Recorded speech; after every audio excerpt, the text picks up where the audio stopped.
E aí pessoal, tudo bem? Aqui é Frederico, tá?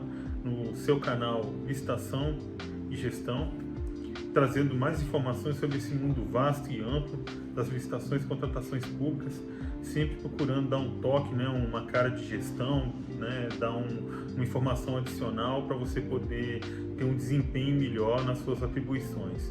Eu já me apresentei, né, meu nome é Frederico, para você que ainda não me conhece, eu sou servidor público federal há quase 26 anos, trabalho com licitações, né, há muito tempo, já fui pregoeiro, já fui chefe em várias áreas desse mundo, né, das licitações, e também já fui instrutor, tutor, conteudista de cursos aí, né, de licitações e contratos desde 2013. Qual que vai ser o tema que nós vamos bater o papo hoje? Hoje nós vamos falar sobre contratação de pessoa física.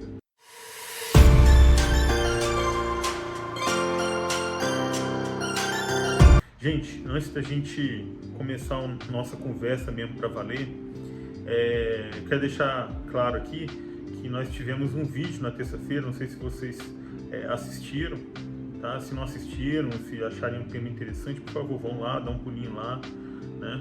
E lá naquele vídeo eu tratei sobre intenção de registro de preço, que é um assunto que eu julgo ser muito interessante, muito importante.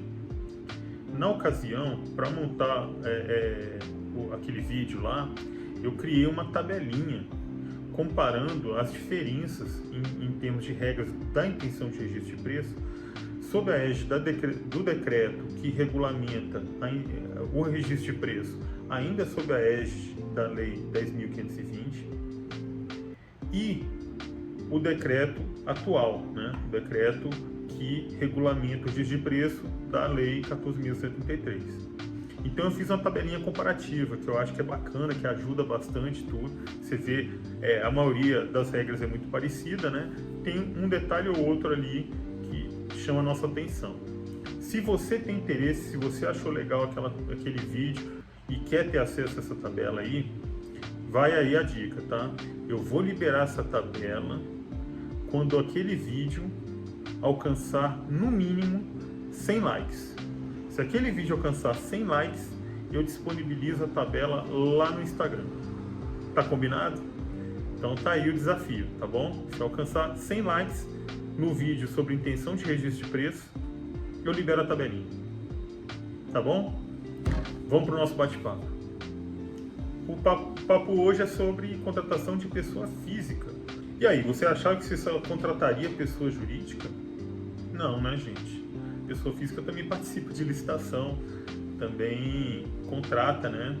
Às vezes em menor quantidade, por falta de conhecimento, às vezes é o seu Zé lá da esquina, a pessoa mais simples, ele não tem acesso à tecnologia, ou não conhece tecnologia, não sabe nem como é que faz, falta conhecimento.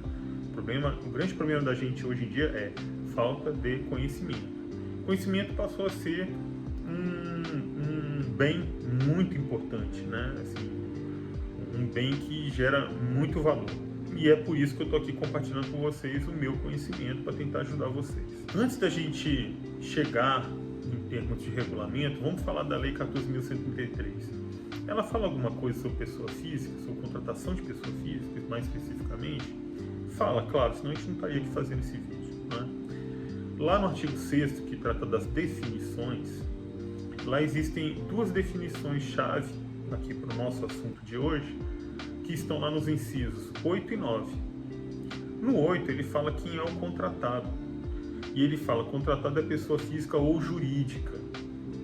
Então, ele sempre toca no assunto que tem a pessoa física também. A mesma coisa é no inciso 9. No inciso 9, ele fala de licitante. Licitante é aquele cara que participa da licitação. E, nesse caso, a lei também fala pessoa física ou jurídica. Que é onde mais a lei toca nesse assunto, que fala da pessoa física, né, participando, né, ou procurando participar de uma licitação, de uma contratação direta para poder ter uma relação comercial com a administração pública. Lá no artigo 14, né, também fala sobre isso. Ele traz as questões de vedações. Quando que você não pode participar de licitação, quando você não pode ser contratado, ou quando você não pode participar também de contratação direta, claro, não podemos esquecer desse detalhe. Então lá no artigo 14 traz essas redações. E lá sempre fala pessoa física ou jurídica. O que mais, gente? Artigo 74. O artigo 74 ele trata de inexigibilidade. As contratações por inexigibilidade, via de regra, é quando você tem só um prestador de serviço. Né? Existe uma questão de singularidade ou monopólio, só ele que fornece, só ele que tem aquele produto, enfim. Então, lá nos parágrafos 2º, 3º e 4º, trata dessas questões, sempre está falando de pessoa física, ou quando não fala de pessoa física, ele usa um termo que é pessoa física, mas ele usa um termo um pouquinho diferente, ele fala o profissional. Então, o profissional ou a pessoa jurídica, então é a pessoa física, né? É a pessoa física, não tem o que se dizer. Onde mais que tem essa questão que a lei fala de pessoa física, do relacionamento com pessoa física? Lá no artigo 122, parágrafo 3º, também fala sobre isso. É uma vedação à subcontratação. Vou colocar na tela aí para vocês acompanharem a leitura. Será vedada a subcontratação de pessoa física ou jurídica se aquela ou os dirigentes desta mantiverem vínculo de natureza técnica, comercial, econômica, financeira, trabalhista ou civil com o dirigente do órgão ou entidade contratante, ou com agente público que desempenhe função na licitação ou atue na fiscalização ou na gestão do contrato, ou se deles forem cônjuge, companheiro ou parente em linha reta, colateral ou por afinidade até o 3º grau, devendo essa proibição constar expressamente do edital de licitação. Gente, essa regrinha aí, ela é muito parecida com a redação que está lá no artigo 7º, inciso 3º. Ele mais ou menos está chovendo numa olhada aqui, só que a redação aqui, de forma técnica, está melhor do que aquele artigo inciso 3º, né? Ela é bem truncada, né? O legislador ordinário não foi feliz naquela redação. De qualquer forma, esse artigo aqui, ele trata de uma questão de conflito de interesse. Esse é o termo. Bom, prosseguindo, né? Agora nós vamos falar de uma questão mais específica. Vamos falar agora de regulamento. Como eu falei para vocês, eu sou da administração pública federal. Então eu costumo focar nos regulamentos da esfera federal, tá bom? Então, nesse vídeo especificamente, eu vou trabalhar com a Instrução Normativa SEGES/ME, Ministério da Economia, número 116, de dezembro de 2021. Essa Instrução Normativa regulamenta a contratação de pessoas físicas na administração pública, direta, autárquica e fundacional na esfera federal. Tá? Esse é o alcance da Instrução Normativa. Os outros entes federativos, eles estão obrigados a utilizar esse regulamento?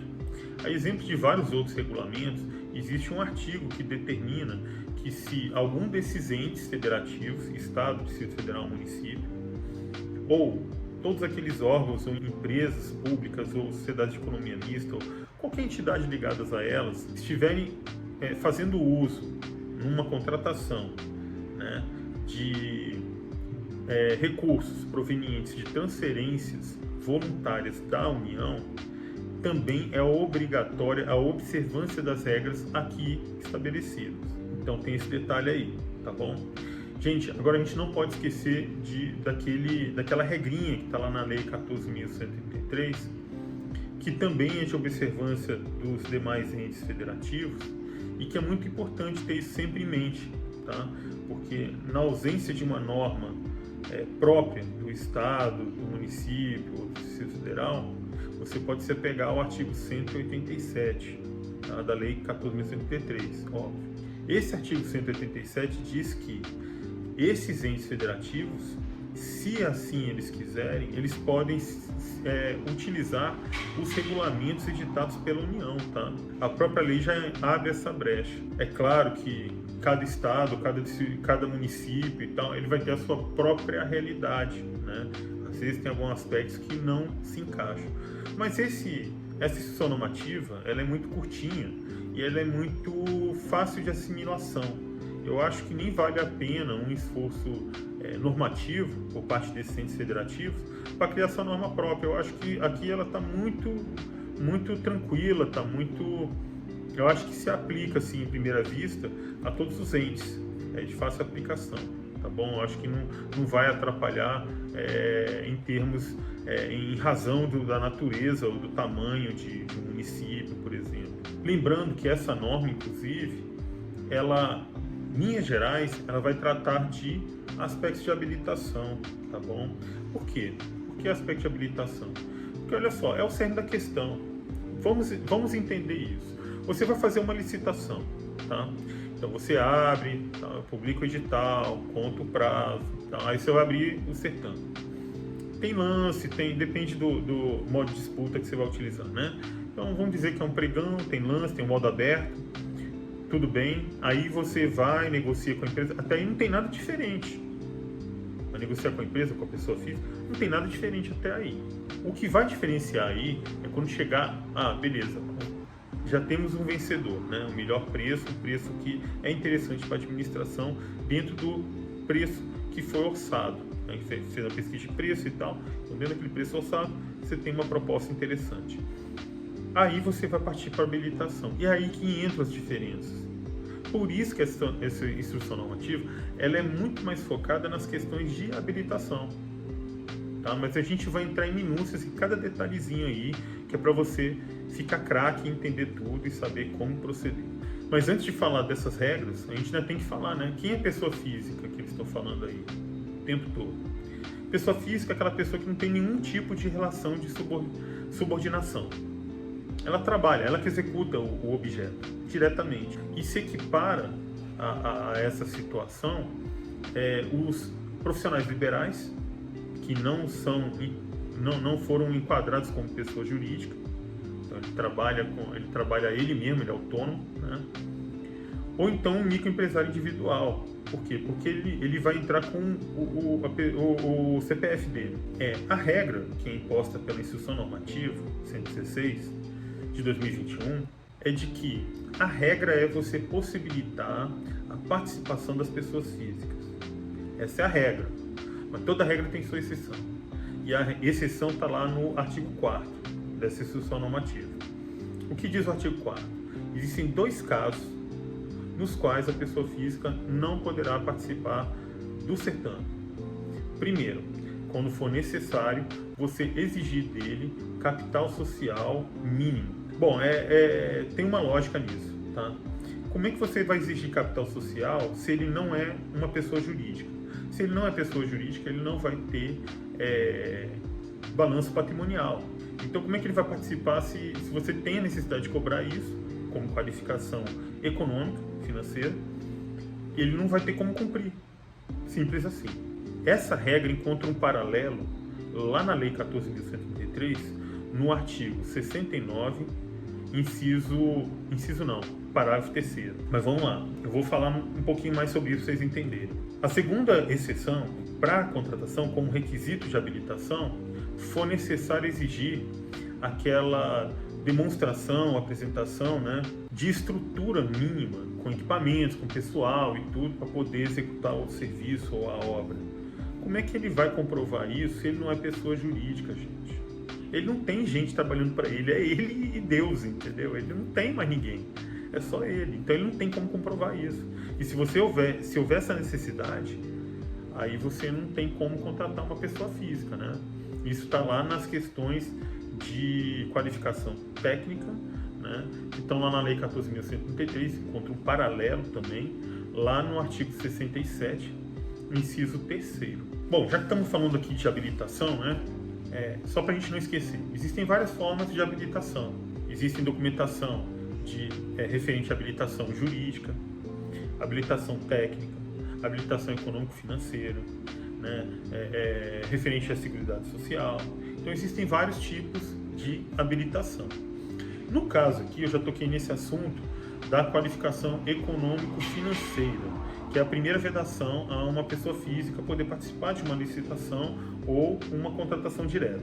O que fala o artigo 69, parágrafo 4º da Lei 14.133? Ela fala que se você for adquirir bens para recebimento futuro. O que é recebimento futuro? Olha só, recebimento futuro é o contrário da entrega imediata. A entrega imediata é aquela que é efetuada em até 30 dias a contar da emissão da ordem de entrega, né? De prestação de serviço ou de entrega. No caso é produto entrega, né? Então você solicitou a entrega do produto e aí o cara tem 30 dias para entregar. Isso é entrega imediata de acordo com a legislação. Passou de 30 dias, é entrega futura. Então, nesses casos e nos casos de obras e serviços em geral, a administração poderá exigir no seu edital ou aviso de contratação direta a comprovação de capital social mínimo ou patrimônio líquido mínimo de 10%, equivalente a 10% do valor estimado da contratação. Então, vamos entender isso aí, gente. Eu, administração pública, instruí todo o processo, né, de licitação, fiz toda a parte de planejamento da contratação. Lá no meio, eu tive que estimar o preço da contratação. Eu fiz uma pesquisa de preço e tal para poder entender quanto custa aquele produto ou aquele serviço no mercado. Claro, eu tenho que saber, senão como é que eu vou saber se aquele produto está caro ou está barato? Não tem como saber. Então eu vou fazer essa pesquisa de preço. Com base nessa pesquisa de preço, eu vou ter um preço de referência. E esse preço de referência, o que está falando aqui é o seguinte: ele vai ter que comprovar que o patrimônio líquido dele ou o capital social seja equivalente a, no mínimo, 10% desse valor de referência. Professor, mas o que é capital social e o que é patrimônio líquido? Então, agora a gente vai ter que enveredar para uma outra seara e eu vou ter que falar um pouquinho de contabilidade. Essas informações estão num documento contábil chamado balanço patrimonial. Então, com o balanço patrimonial você consegue identificar essas informações. A lei fala capital social ou patrimônio líquido. Qual que é a diferença? O capital social é um valor, né? São bens, são direitos, são valores que os sócios depositam dentro da empresa para que ela comece a andar, caminhar, um investimento, né? Para que lá na frente ela comece a dar lucro. Então, esse aí é o valor do investimento. Lá na frente, a empresa andando bem, tudo, o que acontece? A empresa vai começar a gerar lucro, esse lucro vai ser jogado numa conta chamada lucros acumulados, e esses lucros acumulados vão ser começados a ser distribuídos aos sócios na forma de dividendos. Então, os sócios começam a receber dividendos, claro, cada um com a sua participação. Olha, fulano tem 20% da sociedade, ele vai ganhar 20% dessa fatia que está sendo distribuída. E aí, assim por diante. O outro tem 50%, ganha 50%, e assim vai. Então, esse é o capital social. Agora, ele pode aumentar também, tá? Porque pode ser que a empresa esteja passando por uma situação financeira complicada, né, decorrente de algum problema, algum imprevisto, e os sócios podem ser chamados a integralizar o capital. Então, eles entram com mais valores, mais bens, né, mais recursos. Então, esse bem integralizado, ele também vai fazer parte do capital social. Então, essa é uma faceta. O capital social, ele é um dos itens que compõe o patrimônio líquido. Olha aí a informação. Então, o capital social é um dos itens que compõe o patrimônio líquido. Eu vou colocar na tela aqui a estrutura de um balanço patrimonial para você poder entender. Então, como vocês podem ver aí, os ativos estão aqui do lado esquerdo da tela, né? Você está aqui me assistindo, no lado esquerdo tem os ativos, que eles podem ser ativos permanentes ou circulantes, né? Assim, linhas gerais, tá? Então, o ativo permanente seriam equipamentos, veículo, móveis e utensílios e tal, permanente, né? E o que é circulante? Dinheiro em caixa, né? É um bem circulante, tá bom? Direitos, né? Também entra aí. Do lado esquerdo aqui da tela, nós temos, dessa tabelinha aí, nós temos primeiro o passivo, né, lá em cima, que o passivo são o quê? São obrigações, são dívidas, são deveres da sociedade, né? E embaixo nós temos o famoso patrimônio líquido, tá bom? Então o patrimônio líquido é aquela parte ali, é ali que você vai ver. E aí ele se divide em vários itenzinhos, né? O somatório desses itens é que é o patrimônio líquido.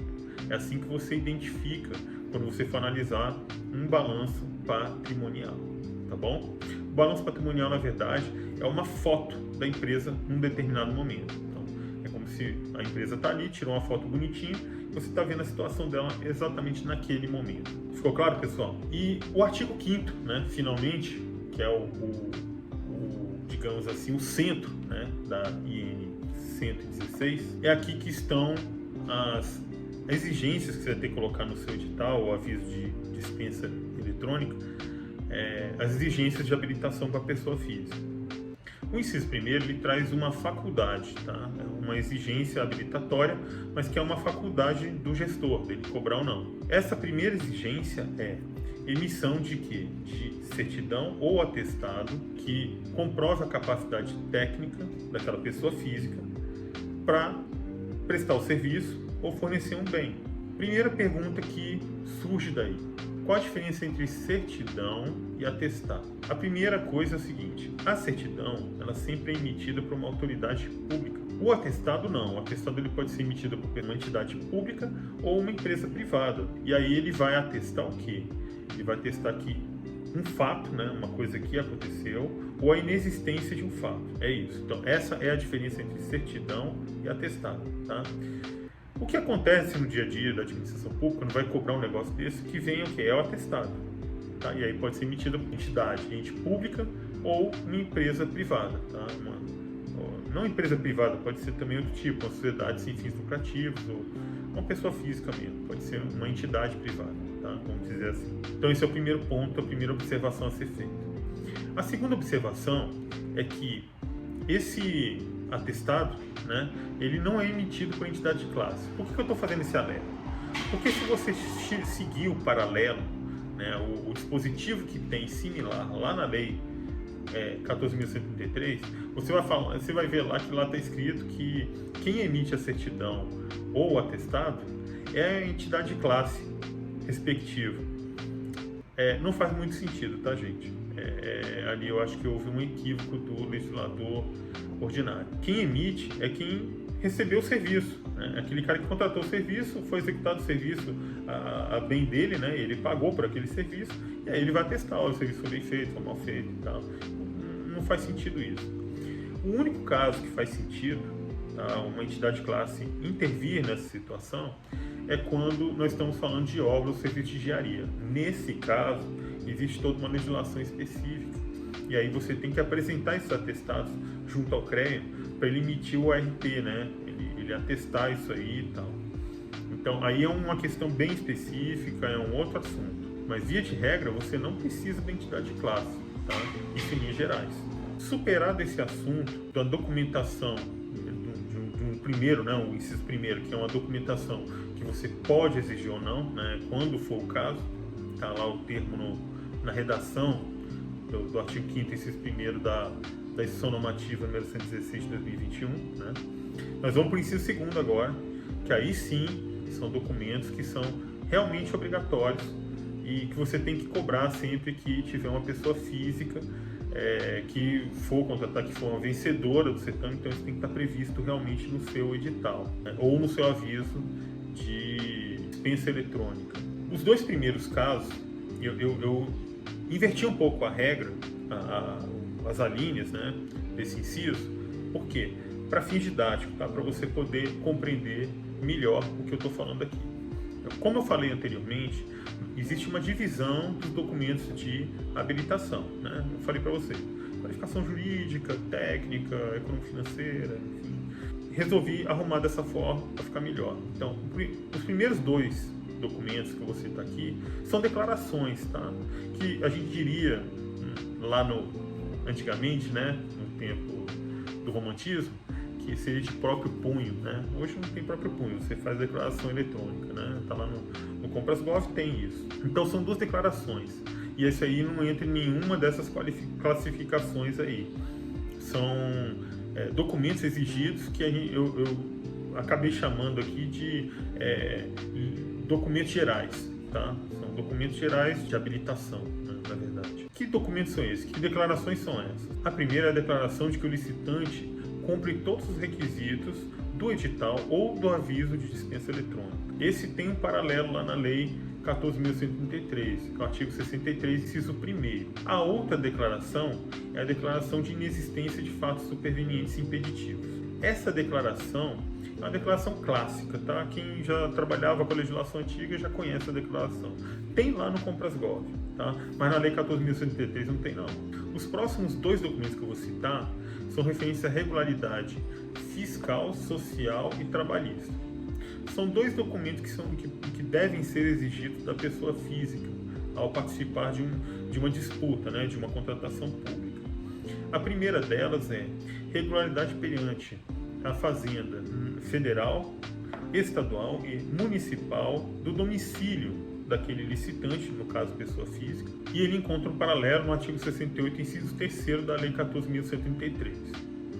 O outro documento, dentro dessa classificação aí, prova de regularidade perante a Seguridade Social e Trabalhista. Esse está lá também no mesmo artigo do anterior que eu falei, né, no 68, inciso 4. E por fim nós temos um documento que também deve ser exigido, que é uma certidão negativa de insolvência civil. Esse aí é relativo à qualificação econômico-financeira.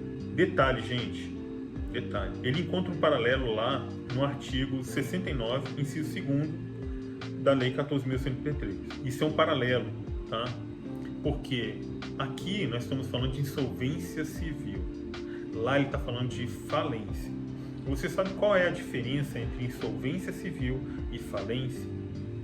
Então, a primeira diferença é o seguinte: a insolvência ocorre quando a gente está tratando de pessoa física ou pessoas jurídicas que são tratadas dentro do direito civil, tá? Seriam o quê? Basicamente, associações civis sem fins lucrativos e tal, alguns entes equivalentes a esses que são tratados lá. A falência é tratada numa lei específica, é uma lei de falência. A falência é para pessoa jurídica. Qual que é a outra diferença? A insolvência, ela ocorre quando a pessoa física ou essas entidades que eu falei aqui, eles não têm bens suficientes, bens, aí eu falo bens permanentes e dinheiro também, claro, eles não têm bens suficientes para poder honrar as suas dívidas. Então, aí ela está numa insolvência civil. No caso da falência, aí é uma questão bem diferente. É quando a empresa está com dificuldades financeiras e ela precisa respirar, entre aspas, para poder equilibrar suas contas e lá pelas tantas poder honrar os seus compromissos, pagar os credores.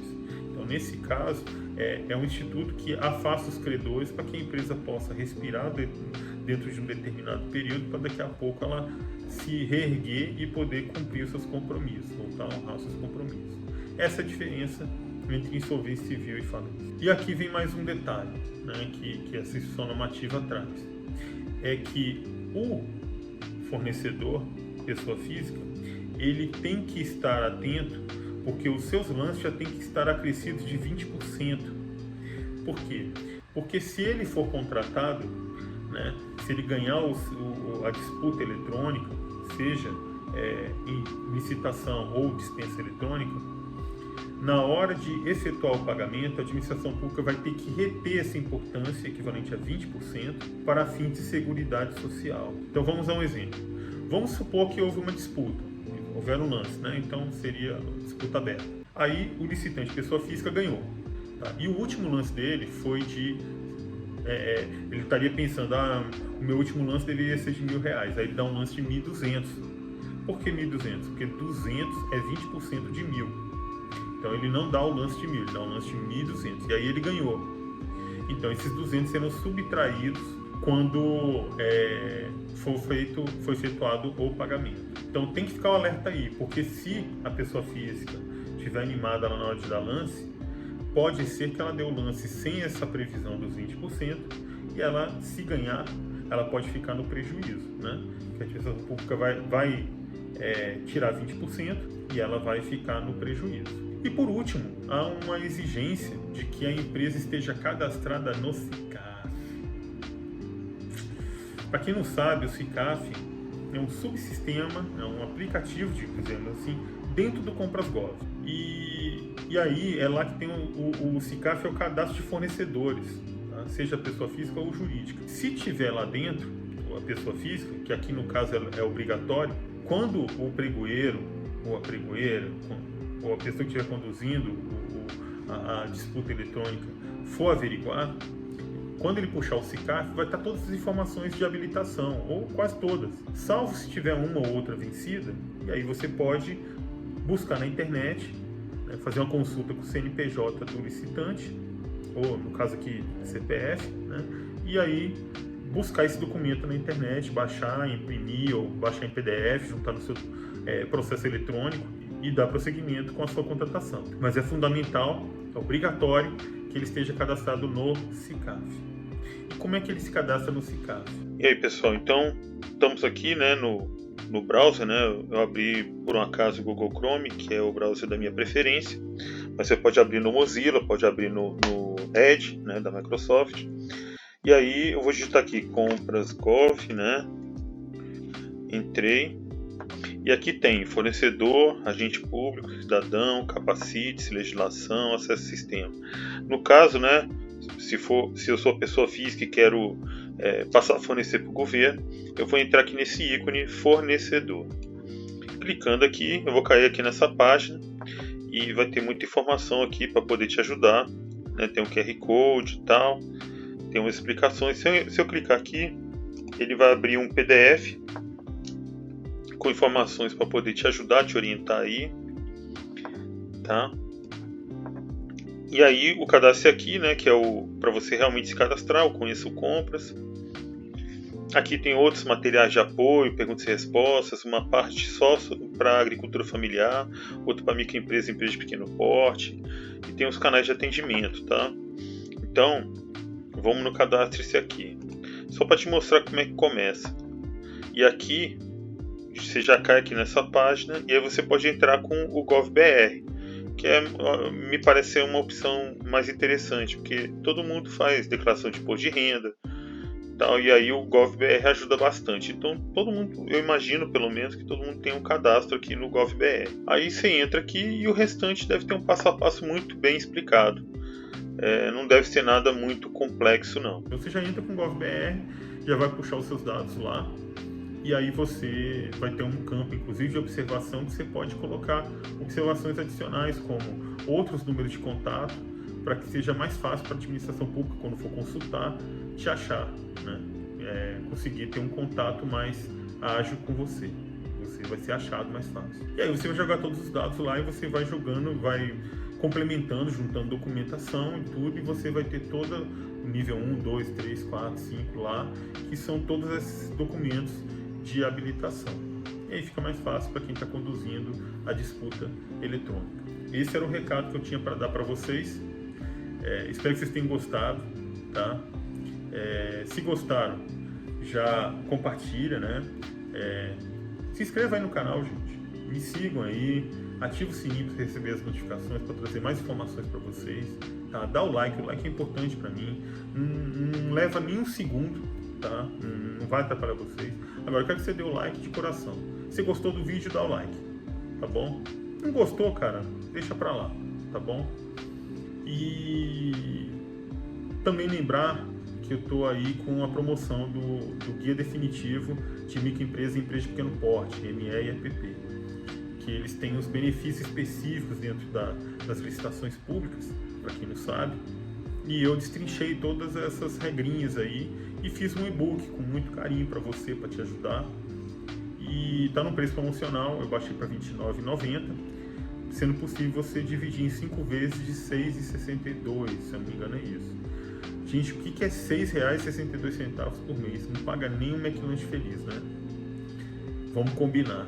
Pô, não é nada, cara. É mais um conhecimento que você está recebendo aí, é mais informação, tá bom? Gente, esse era o recado. Um forte abraço aí. Fiquem todos com Deus. Vamos nessa.